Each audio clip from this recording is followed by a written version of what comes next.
Creek fifth graders. Today we're going to continue on with our advantages and disadvantages of different forms of payments, and this is part 2. So today we're going to discuss electronic payment. Electronic payment is the paying for goods and services on the internet. So anytime you make an online payment, it is you're making an electronic payment. That payment is connected to your bank account and you can pay the person directly. Okay. So we're going to start part 2, notes, forms of payment, and we're going to set up our notes in the following way. It's going to be pretty much very similar to what we did yesterday for our note taking. This is form of payments, part 2. We're going to be talking about the advantages and disadvantages of electronic payment. The plus sign is our advantages. The minus sign are the disadvantages. And I apologize if you hear screaming in the background every once in a while, but my boys are playing a game and they are loud. All right. So the advantages to electronic payment is that you can buy and shop from any electronic device. You can shop from your cell phone, a computer, iPad. It gives you that free, I think even now your Apple Watch can be connected. So it gives you the ability to buy and shop from any one of those electronic devices. You can pay at any time, and payments are immediate. So they're sent and received immediately, and the money's there. Some disadvantages, though, to electronic payments is one obvious one is that you have to have the internet. So if you planned on buying something online and the internet's not working, well, that's not going to happen. Another disadvantage is that you have to use secure and safe sites. Identity theft is a word that you might have heard before, and that's basically where somebody has gained your financial information through hacking on online services. So you really have to make sure that if you're paying things online that you're using a secure and safe site. Okay.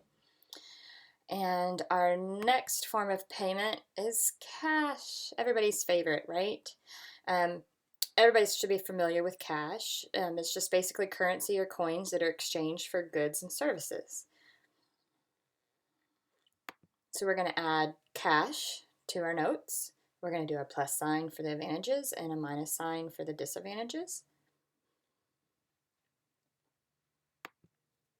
And some advantages to cash is that you only spend what you have. Like if you only have $20 and you go to the store, that's all you're going to be able to spend is $20. You won't be able to go beyond your limit like you can on a credit card and buy more than what you have.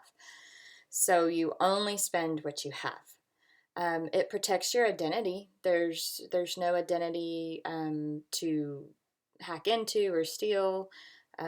So it's safer in that way. And cash is really good for small purchases. Some disadvantages to cash could be that it has limited record keeping. Like you have to keep track of your receipts. You have to keep track of what you buy and your own spending. So there's no record of it unless you keep it. It can also be lost or stolen. I'm sure we've all been in that situation where we were given maybe $5 to put, and at least I was in school. My mom gave me $5 one time to pay for my lunch, and then by the time I got to school and got there, I couldn't figure out what I did with the $5, and it was lost. Or maybe someone took it, I don't know, but it just disappeared, and I had no way of getting it back. So that is a big disadvantage to cash, is that it can be lost or stolen, and once it's gone, it's gone. Okay. All right. Why is this freezing on me? Come on. Oh, there it is. Okay.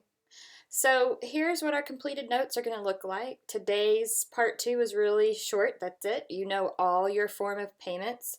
Yesterday we went over the check. We went over credit card. We went over debit card. We went over electronic payment. We went over cash. So that'll give you all the forms of payment that you need to be familiar with in the 5th grade, or that there really are. And you can use your notes from part 1 and part 2 to take your quiz. So please use your notes so you can take your quiz. The quiz has been set to give you your grade back immediately, and we also made sure we made a form or quiz that didn't have any short answers, since that was not taking all the different answers if you forgot a comma. It was being real nitpicky. So this is all multiple choice on this quiz. So use your notes and you should ace it easily. Okay, so that is our lesson on different forms of payment.